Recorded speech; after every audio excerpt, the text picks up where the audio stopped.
spinach, 'cause I eat space spinach. I'm Popeye the Sailor. I'm one of gazookas, which hates all palookas. What hate on the up and square. Why, Biffs and I...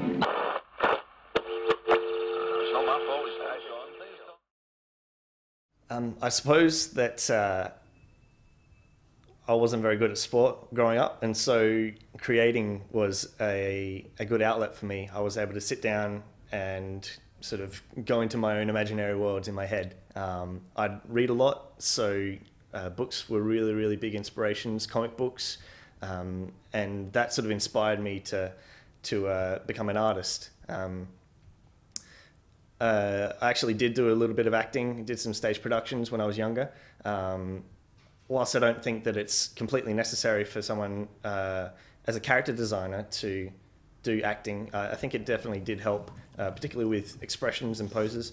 I always find myself making the face that I'm drawing with the character, even if it's like a crazy alien thing, I'll always be like, you know, whatever face they're making, and it's kind of funny to find myself and catch myself doing it. Quite often people will walk in and be like, "What are you drawing now?"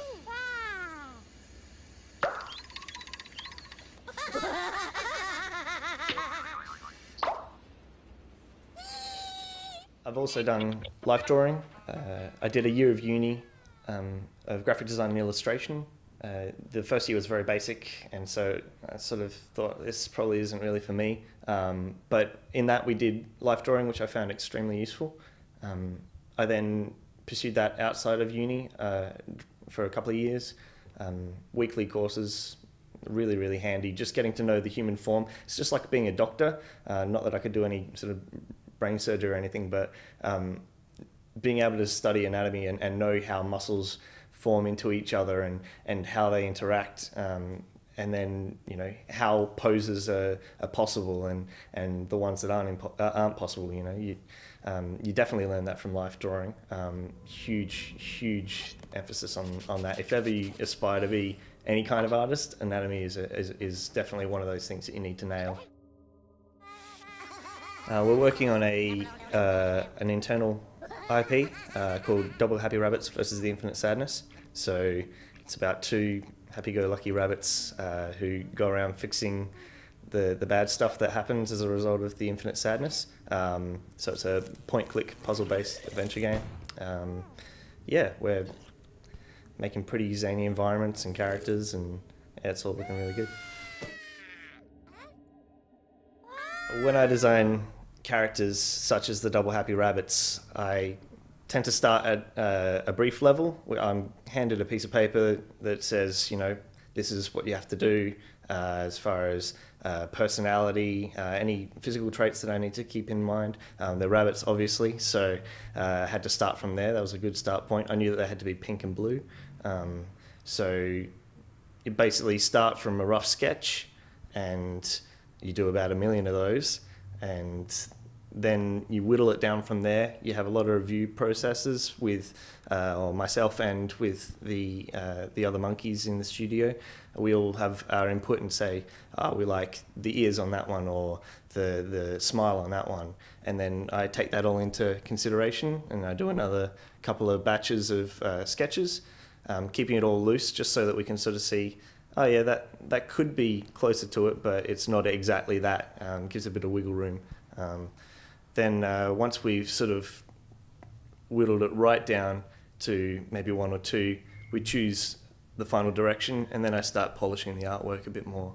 Quite often I'll go into, say, Illustrator and do some clean vectors. Vector artwork is it's very, very crisp artwork. So it's brilliant for doing character art, particularly if it's like a 2D character.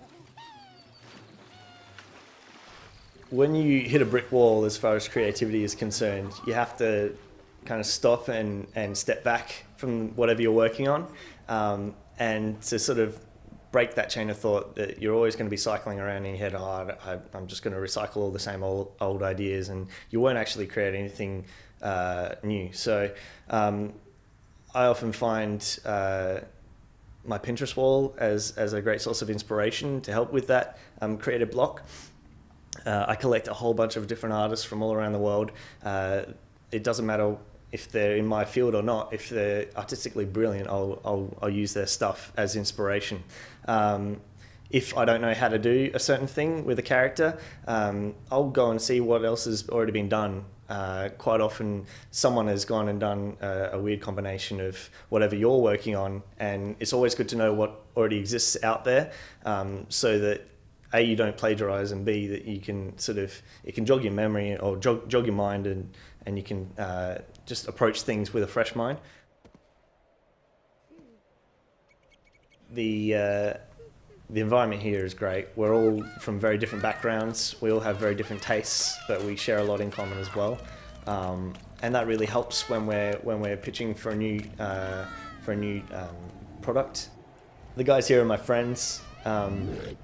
I see them every day, and the work environment is great. The work we're doing is really fun. It's always something different. You never know what you're going to be doing, especially if it's Double Happy, because it just changes all the time. It's just crazy.